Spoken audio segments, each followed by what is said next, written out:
100세 시대를 맞아 여러분의 건강을 책임집니다. 1:1 건강 맞춤 상담, 당신의 주치.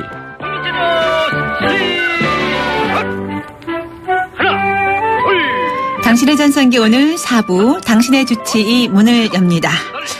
심장이 두근두근 하면서 불규칙하게 뛰고 또 가슴이 답답한 적 있으신가요? 이런 것을 심방세동이라는 부정맥 질환 증상이라고 합니다. 글쎄요, 심방세동 좀 낯설게 들리는 분들도 계실 텐데요. 이 심방세동이 뇌졸중 위험률이 5배나 높다고 해요. 그래서 좀 조심을 해야 될 것 같습니다. 얘기만 들어도. 그래서 오늘 이 시간에 연세대학교 세브란스 심장내과 정보영 교수 모시고 심방세동의 원인과 증상, 또 예방법과 치료에 대해서 이야기 나눠보도록 하겠습니다. 선생님 어서 오세요. 아유, 반갑습니다. 네. 이렇게 좋은 자리에 또 불러주셔가지고. 아우, 별 말씀을요. 저랑 잠깐 얘기 나눴는데 우리 정 교수님은 저희 홍보대사로 임명해야 될 것 같아요. 왜냐하면 자리에 앉자마자 저한테 이 당신의 전성기 아주 유명한 프로그램이 있더라고요. 이러시면서 환자들이 정말 많이 듣는다고 맞습니다. 저에게 앉자마자 기쁨을 주셨어요. 너무 감사합니다. 시간대가 저희 환자분들이 많이 듣는 시간대고 네. 또 이전에도 송재호 환자분이 또 이야기를 또 해주셔가지고 네. 제가 더 열심히 궁금하신 거를 해결을 해드려야 될 것 같습니다. 네, 고맙습니다. 오늘 저희가 이제 이 심방세동에 대해서 이야기를 이제 나누려고 하는데 살짝 이름 자체가 좀 낯설기도 하거든요. 심방세동이라는 것 잠깐 소개를 좀 해주시죠. 그래서 이제 심방세동이라는 거는 말 그대로 심방이 가늘게 움직인다 해서 세동이라고 한문으로 이렇게 돼 있는 겁니다. 네. 어떤 병이냐면은 부정맥 중에서는 가장 흔하게 이제 발견되는 부정맥이고요. 정상적으로 심장이 이제 규칙적으로 수축을 해가지고 1분에 한 60에서 100회 정도 뛰는 게 정상인데 네. 심방세동이 있는 환자들은 아주 빠르게 심장이 뜁니다. 한 400에서 60회 정도, 600개 정도. 네. 부르르 심장이 떨게 돼가지고 혈액순환이 제대로 되지 않고 그에 따른 문제가 생기게 되는데 네. 이게 문제가 이제 뭐냐면은 전체 인구에서 한 1에서 2% 정도 발생하는 것으로 돼 있는데 나이가 들으면은 점점 더 발생이 많이 돼가지고 네. 85세 이상에서는 한 20% 정도 발생하게 됩니다. 네. 근데 인구의 1, 2%라고 하면은 이제 그렇게 많지는 않은 것 같다라는 그런 약간 멀게 느껴지기도 하는데 나이 드신 분들 가운데 일어나는 질병 중에선 20%? 네, 맞습니다. 그러니까 맞습니다. 예, 좀 이거 그냥 간과해서는 안 될 것 같다는 생각이 들거든요. 근데 네네, 제가 또 맞습니다. 이제 우리 교수님 말씀 중에 부정맥이라는 그런 느낌이 살짝 들었어요. 이렇게 불규칙하게 뛴다니까 심장이. 네네네. 근데 저도 예전에 어릴 때 이렇게 맥박 같은 거 이렇게 맞습니다. 짚어보면 맞습니다. 약간 부정맥이네요. 이런 얘기 들었는데 네네. 그다지 저는 위험한 건 느끼지 못하고 그냥 심장이 좀 불규칙하게 뜨는 게 부정맥이다라고만 생각을 했거든요. 네네, 근데 지금 맞습니다. 말씀 들어보니까 이게 좀 위험한 것 같기도 하네요. 부정맥이라는 거는 이제 여러 가지 심방세동도 있고 심실세동도 있고 아까 말씀하신 간단하게 맥박이 건너뛰는 것도 있고 네. 그런 여러 가지 병들이 포함된 포괄적인 의미가 부정맥이라고 합니다. 네. 그 부정맥 안에 이제 대표적인 질환이 심방세동이 있는 거고요. 지금 사회자분께서 말씀해 주신 것처럼 또 일부 부정맥들은 그렇게 신경을 안 써도 되는 부정맥들도 있습니다. 네. 근데 정확한 거는 그런 부정맥들 검사를 해가지고 확실히 진단을 해야 되는 게 중요합니다. 네. 자, 그런데 이제 심장세동 관련한 행사가 9월에 좀 많이 열린다는 얘기를 들었어요. 제가 이게 네네, 계절과도 맞습니다. 관련이 있나요? 이런 게? 뚜렷하게 네. 계절하고 부정맥하고 이제 관련이 된다 말씀드리는 게 관련성에 대해서 정확하게 말씀드리기는 어렵지만은 네. 이 심방세동이 최근 보고에 따르면 대기오염하고도 연관이 될 수 있고요. 네. 그다음에 온도 그러니까 날씨가 더운 거 네. 그다음에 습도하고도 연관이 된다는 보고가 많습니다. 네. 그래서 계절적인 유사성을 이렇게 조사하는 연구들이 최근에 진행이 되고 있는데 네. 저희 나라인 경우에는 봄철에 이렇게 황사가 많지 않습니까? 그리고 또 가을쯤에도 또 황사가 나오고 그런 게 있을 때가 네. 있거든요. 근데 발생 빈도가 그때 조금 더 늘어나는 경우가 있습니다. 네. 그래서 계절하고 연관성이 조금은 있는 것 같습니다. 예. 계절적으로 네, 연관성이 있군요. 환경적으로 네. 날씨라든가 공기라든가. 맞습니다. 네. 또 또 다른 심장병 중에서 오늘은 이제 심방세동에 대해서 말씀을 드렸는데 허혈성 심장질환이라고 해서 혈관이 막히는 병 같은 경우에도 겨울에 또 호발하는 경우도 있습니다. 네. 그런 병들은. 네. 아무래도 이제 좀 찬바람이 선선하게 불기 시작하면은 건강에 신경들을 많이 쓰셔야 되긴 될 것 같아요. 여러 네. 가지 면에서. 네. 근데 이 심장세동이라는 것이 이제 우리나라에서도 많이 발생이 되는 질환인가요? 이게 뭐 나라를 가릴 필요는 없겠지만 물론. 네. 그 서구 유럽 쪽에서는 전체 인구의 한 3.4% 정도까지 보고를 하고 있습니다. 네. 우리나라는 이제 최근에 보험공단 자료를 분석을 해보면 한 1.7% 정도까지 올라간 걸로 돼 있고요. 10년 전에는 거의 한 0.4% 정도 보고를 했습니다. 그러면은 좀 증가를 계속 하고 있는 거네요. 예. 그래서 몇 년이 지나면 이제 아마 미국이나 그 유럽과 같이 3%까지도 올라갈 수 있을 거라고 생각이 되는데 네. 현재는 한 1.7% 정도까지 생각할 수 있고요. 네. 그다음에 저희가 2015년도 보험공단 데이터를 분석을 해보면은 한 65만 명 정도 저희 나라에 환자가 심방세동이 있더라고요. 네. 네. 이제 급증한다는 얘기를 들으니까 좀 이걸 제대로 알고 좀 맞습니다. 관리를 하고 치료도 잘해야겠다는 생각이 드는데요. 뭐 그러면 심방세동이라는 것을 어떻게 알 수 있는 자각 증상 같은 게 있나요? 단순히 좀 심장이 빨리 뛰는 것 같다, 두근거린다, 이거 이외에? 지금 이제 말씀하신 그게 사실 제일 중요한 증상이고요. 네. 심방세동 자체가 맥박이 빠르기 때문에 우선 이제 맥박이 빠르게 낮뛰면서 그다음에 가슴이 답답하다, 그 증상이 가장 흔한 증상입니다. 숨을 갑자기 못 쉰다거나 이런 증상도 그럴 있어요? 수도 있습니다. 갑작스럽게 그렇게 되면은요. 네. 그러면서 그런 증상이 나오면 이제 환자분이 막 기운도 없어 보이고 없을 수도 있고 피곤하고 그런 걸 느낄 수도 있습니다. 또 어떤 분은 숨쉬기가 어렵다고도 할 수 있고요. 네. 근데 이제 일부 환자들은 그렇게 증상이 또 많이 나오는데 네. 이게 만성으로 가게 되면은 증상이 없는 경우가 있습니다. 네. 근데 증상이 없는 경우가 한 3분의 1 정도가 증상이 없을 수가 있습니다. 네. 증상이 없는 경우가 참 위험한 경우군에 속할 것 같은데. 맞습니다. 그런 증상이 없는 환자들은 처음에 나오는 증상이 뇌졸중으로 바로 나올 수도 있습니다. 네. 그리고 처음에 바로 뭐 쓰러지거나 그럴 수도 있고요. 그다음에 처음에 바로 왔는데 심장이 많이 나빠져가지고 네. 심부전이라 그래서 막 숨차고 힘들어하는 그런 걸로도 나올 수 있습니다. 네. 근데 이제 사람들이 보통 이제 한 번 정도 이렇게 이런 경험이 있을 수도 있는데 그냥 지나치게 되거든요. 맞습니다. 그 다음에 예, 증상이 예. 안 나타나면 잊어버리고. 맞습니다. 근데 예. 이게 한 세 번, 두세 번 이렇게 좀 이렇게 간헐적으로라도 나타나면 바로 가서 진단을 받아보는 건가요? 예. 지금 말씀하신 이제 그런 게 중요한데요. 이게 병 자체가 처음에는 한 번 나오고 한 2, 3년 있다 한 번 나오고 네. 그런 식으로 몇 번 반복이 되다가 그다음에는 이제 뭐 1년에 한 번, 한 달에 한 번, 일주일에 한 번 그런 식으로 진행이 되거든요. 짧아졌네. 네네, 맞습니다. 그래서 증상이 한두 번 이상 반복이 되고 또 이게 앞서 말씀드렸듯이 고령 환자분에서 흔한 질환이시기 때문에 네. 연세가 있으신 분들이 이런 증상이 반복이 되면은 빨리 병원에 가서 전문가 상담을 받는 게 좋다고 할 수 있습니다. 네. 근데 이제 나이가 이제 50 플러스 중장년이 되다 보면 네네. 흔히 이제 여자들 같은 경우에 갱년기가 이제 찾아오잖아요. 맞습니다. 갱년기 때도 사실 심장이 두근두근하고 가슴이 답답하고 그럴 때 많거든요. 예, 맞습니다. 증상이 비슷한 것 같은데.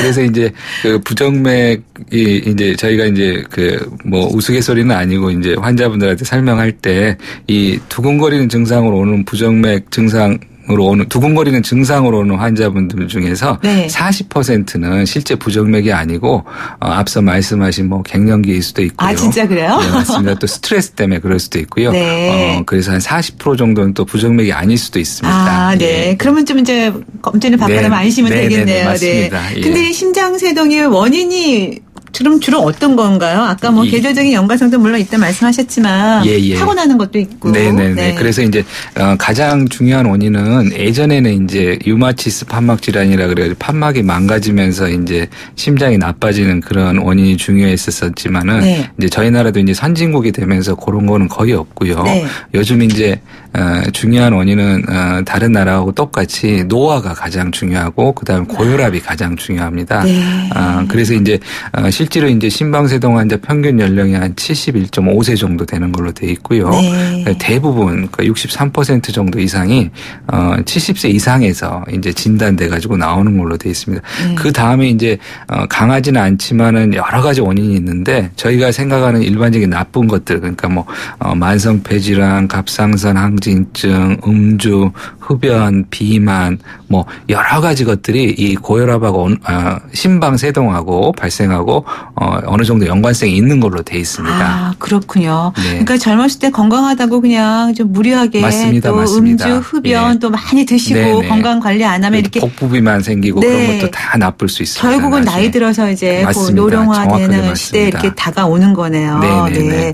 근데 심방세동을 이렇게 이제 그냥 간과하고 치료를 안 하고 그냥 지나치다 보면은 이게 다른 병으로도 또 예를 들면 우리가 흔히 합병증이라고 그러나요? 네네네. 그렇게 생길 우려가 있을 것 같기도 한데. 지금 가장 중요한 이제 그 말씀을 하셨는데 네. 심방세동이 그 앞서 말씀드린 뭐 두근거림 증상이나 불편함 그런 거는 뭐 정말 치명적인 것은 아니거든요. 네. 근데 심방세동에서 가장 치명적인 문제점이 뭐냐면 뇌졸중이 증가한다는 겁니다. 네. 뇌졸중이 심방세동 환자가 일반 환자들보다 한 5배 정도 더 높은 걸로 돼 있고요. 그런 게 엄청 많은 거죠. 예, 그러면. 맞습니다. 그리고 연간 그 뇌졸중이 발생하는 확률이 뭐 보고에 따라서는 조금씩 다르지만은 뭐 한 3에서 5% 또 이쪽 대만이나 이쪽 나라에서는 거의 10%까지도 홍콩 같은 나라에서는 연간 네. 10%까지도 발생할 정도로 이렇게 위험하다고 하고 있습니다. 네. 이제 그 이유가 뭐냐면은 앞서 잠깐 말씀드렸지만 세동이라는 그 말 자체가 이야기하듯이 심장이 아주 빠른 속도로 이렇게 부르르 떨기 때문에 혈액순환이 제대로 안 됩니다. 한 네. 방향으로.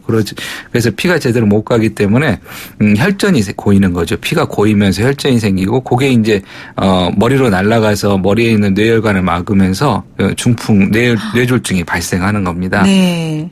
근데 이제 저희가 이제 이야기하는 뇌졸중이 여러 가지 원인 때문에 생길 수가 있는데 그중에서 심방세동 때문에 생긴 뇌졸중이 위험한 게 뭐냐면 혈전이 큰 게 날아가서 큰 뇌혈관을 막기 때문에 뇌졸중 자체의 강도가 되게 셉니다. 그러니까 쉽게 말해서 뇌졸중 때문에 이제 완전히 마비 증상이 생겨서 네. 거동도 못하고 이렇게 휠체어 타고 다닐 정도 그렇게 되는 경우가 다른 것보다 훨씬 더 높습니다. 한 2배 이상 높은 걸로 돼 있고요. 네. 또 큰 혈관을 막아서 사망할 수 있는 경우에도 한 2배 정도 높다고 돼 있고 네. 그다음에 또 재발할 경우도 2배 정도 높다고 돼 있습니다. 네. 그러니까 이게 합병증으로 일어날 경우에 그 합병증의 위험도가 상당히 높은 높습니다. 거네요. 상당히 높습니다. 네.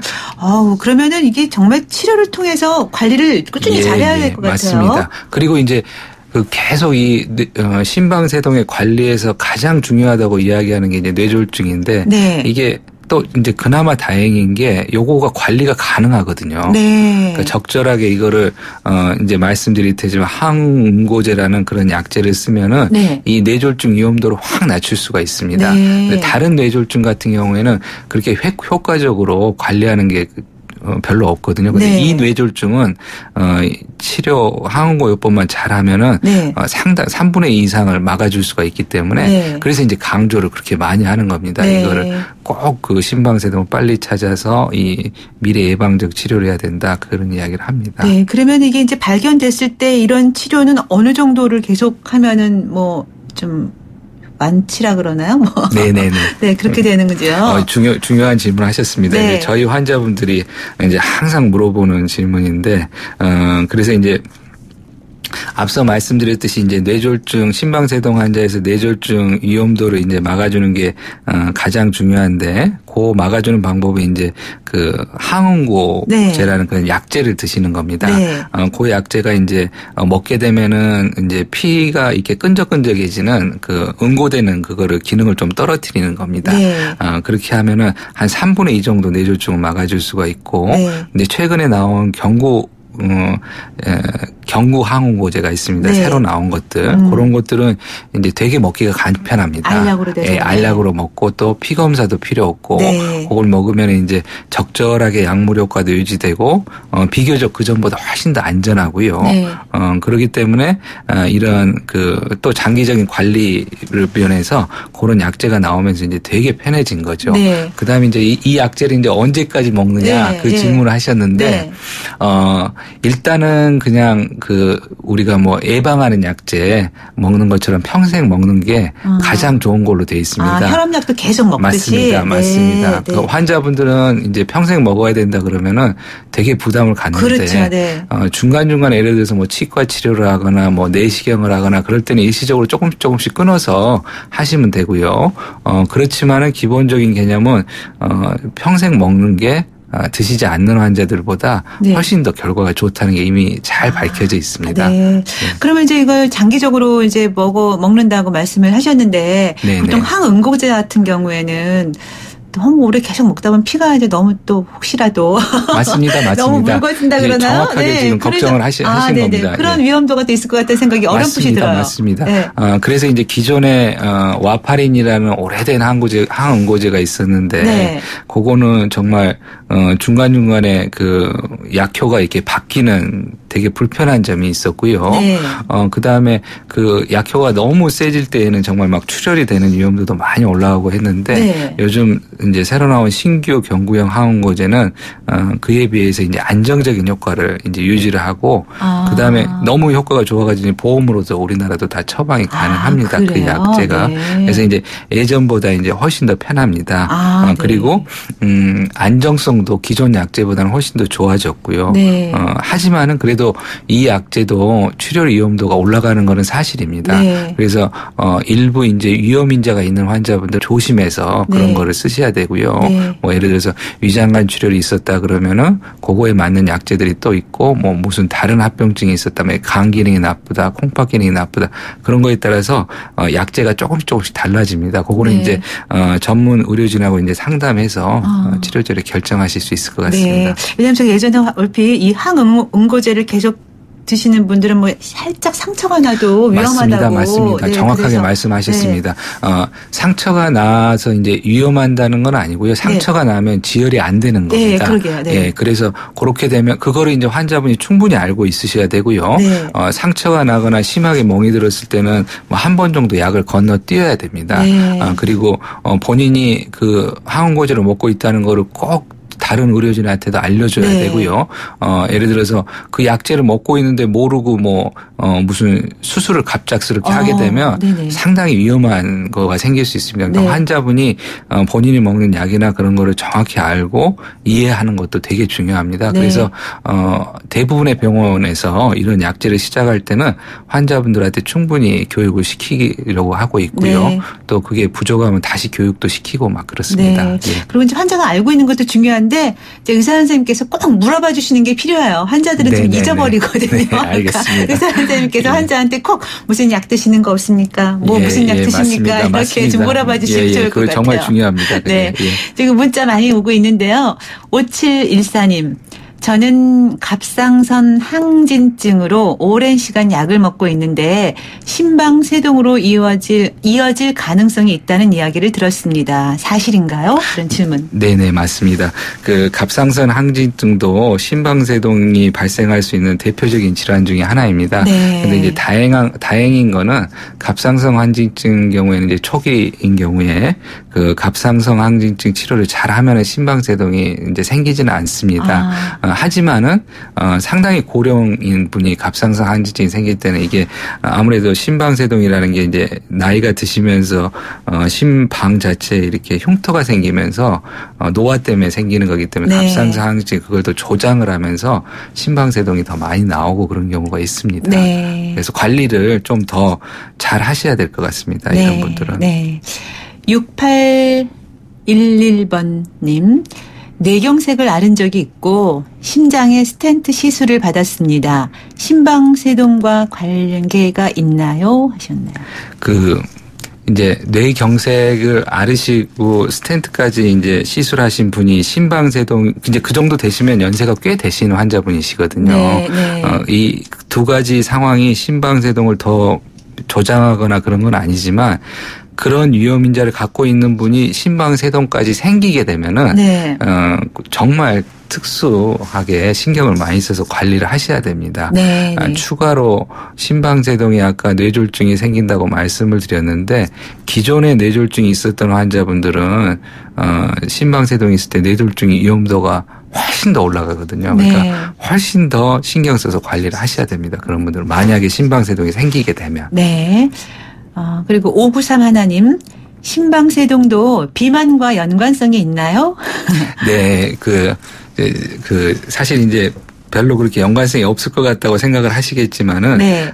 최근의 보고에서는 비만과 연관성이 있는 것으로 나오고 있습니다. 네. 대부분 이제 유럽이나 미국 쪽에서 나온 그 보고들이었는데 거기는 이제 평균 체중이 한 95kg 정도 막 된다 그럽니다. 네. 호주나 이런 나라들은 그리고 이제 그래서 이제 비만에서 분명하게 그 심방세동이 연관이 있고 그 이유가 뭐냐면 비만하게 되면은 수면 무호흡증 같은 것도 생길 수 있고 네. 그다음에 고혈압도 많이 생기게 됩니다.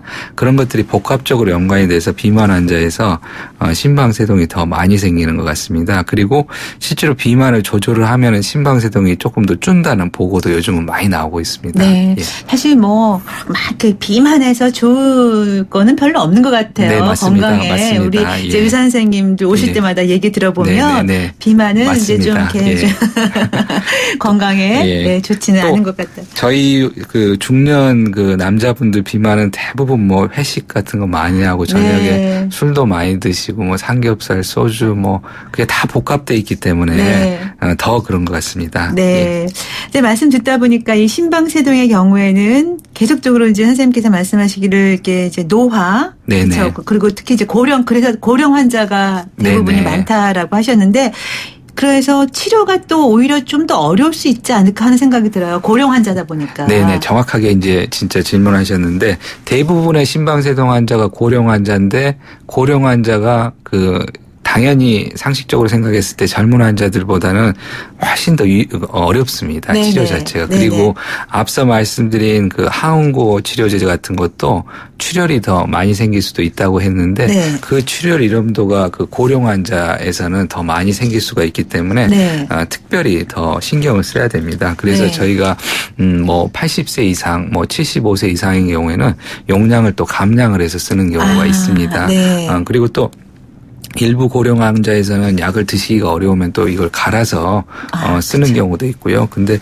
고령 환자에서는 특히 또 주의가 필요합니다. 네. 그러니까 이제 치료도 중요하고 약물을 복용하실 때도 그 방법도 맞습니다. 좀 다르게. 방법 같은 경우에서도 일부 이제 아주 고령 환자고 뭐 예를 들어서 지금 정말 그 음식 알약 같은 거 삼키기 힘들어하시는 분들도 있거든요. 네. 그런 분들은 일부 이제 그 신규 경구용 항응고제는 이걸 갈아서 뭐 물이나 주스에 타서 먹을 수도 있는데 그런 네. 방법을 써서 환자 편의성을 또 올리는 경우도 있습니다. 네. 고령 환자 이외에 또 물론 그렇다고 젊은 층에서 이게 없다는 건 아니잖아요. 네네, 맞습니다. 예. 그 젊은 층에서도 그 항응고, 그러니까 젊은 층에서도 심방세동이 이제 많이 발생할 수 있는데 네. 상대적으로 젊은 층에서는 아까 이제 말씀드린 뇌졸중 위험도가 낮기 때문에 네. 심방세동이 있지만은 항응고요법이 불필요한 그런 환자군들도 있습니다. 네. 그렇지만 이제 저희가 이제 보통 그 항응고요법을 쓰는 게 고혈압이나 당뇨나 뭐 말씀드린 그런 위험인자들이 있으면 이제 시작을 하는데 그러니까 그 위험인자가 나이가 들면 들수록 많아지기 때문에 고령에서 항응고요법 쓰는 경우가 많고 나이가 젊으신 분들은 그런 위험인자가 적기 때문에 조금 더 적습니다. 네. 5098님께서 또 문자 주셨는데요. 남편이 와파린 복용한 지 오래됐는데 의사 선생님이 녹색 채소는 전혀 먹지 말라고 하세요. 걱정되네요. 이러셨는데 이게 뭐 왜 그런 건가요? 앞서 저희가 이제 옛날 항응고제보다 새로 나온 항응고제가 좋다 그 이야기를 네. 했는데 그 옛날 항응고제가 이제 와파린이라는 항응고제입니다. 네. 그 항응고제가 그렇게 이제 음식하고 이렇게 상관관계가 많습니다. 그러니까 녹색 채소나 뭐 두부나 콩, 그런 거에 따라서, 그 혈중 약물의 그 레벨이 이렇게 바뀌게 됩니다. 네. 약효가 바뀌게 되는 네네. 거죠. 사실 이제 미국이나 그 유럽 쪽에는 식사 자체가 채소가 적고 대부분 육류 섭취이기 때문에 그렇게 식사하고 많이 관여가 없는데 저희 나라인 경우에는 대부분이 채소도 많고 그다음에 뭐 콩이나 그런 음식들이 되게 많은데 그런 것들하고는 되게 관계가 많습니다. 그래서 그 와파리라는 약재가 먹기가 조금 어렵긴 어렵습니다. 네. 자, 이제 뭐 시간이 벌써 이렇게 흘러가는데요. 노래 한 곡도 준비했는데 제가 중간에 노래도 못 들었어요. 선생님 말씀을. 아이고, 워낙 또 소중한 말씀을 들어야 돼서. 그런데 이제 이 방치하면 뇌졸중으로 이어질 확률이 이제 5배나 높기 때문에 네네. 조심해야 되는데 그래서 그만큼 조기 진단이 매우 중요할 것 같은데 네네, 자가 맞습니다. 진단할 수 있는 방법을 좀 확실하게 좀 알려주시죠. 예. 앞서 그 사회자분께서 잠깐 말씀하셨을 때 이렇게 맥박을 재보면 맥박이 불규칙하고 빠르다고 그랬는데 네. 그 방법이 이제 환자들이나 일반인들이 할 수 있는 가장 쉬운 방법이고요. 네. 그다음에 실제로 이제 그렇게 해서 맥박이 불규칙하거나 빠르면은 이제 병원에 가서 심전도를 찍어보면 됩니다. 네. 그래서 심전도를 찍게 되면은 확진이 될 수 있는 거죠. 만성인 경우에는 뭐 언제나 심전도를 찍으면 그게 쉽게 진단이 되고요. 그다음에 이제 발작성으로 잠깐씩 나오는 경우에는 심전도를 찾을 수가 없기 때문에 홀터 검사라고 해가지고 이게 하루 종일 심전도를 차고 있는 그런 검사가 있는데 그런 거를 하기도 합니다. 그래서 진단을 높일 수 있고요. 또 이제 병원에 가게 되면 그 이외에 뭐 앞서 말씀하신 갑상선이나 뭐 판막 질환, 심장 질환을 보기 위한 초음파나 그런 것을 해가지고 그 고위험군인을 또 알 수가 있습니다. 네. 그렇게 진단하기도 합니다. 네. 예. 교수님 오늘 아침에 나오셔가지고 좋은 말씀 아주 유익한 정보 잘 예, 들었습니다. 감사합니다. 고맙습니다. 감사합니다. 예. 네. 지금까지 당신의 주치 연세대 세브란스 심장내과 정보영 교수와 함께 심장쇠등에 대한 이야기 나눠봤습니다. 말씀 나누다 보니까 벌써 또 저희 끝곡 띄워드릴 시간 됐어요. 왜 그렇게 또 한 주일 빨리 가고 오늘따라 금요일 더 빨리 갑니다. 자, 끝곡으로 이정선의 같은 하늘 아래 노래 준비했거든요. 노래 띄우면서 저는 물러갈게요. 불금 또 주말 행복하게 화끈하게 신나게 보내시고요. 저는 월요일 아침 10시 20분에 다시 올게요. 지금까지 김명숙이었습니다. 여러분 오늘이 가장 젊은 날입니다.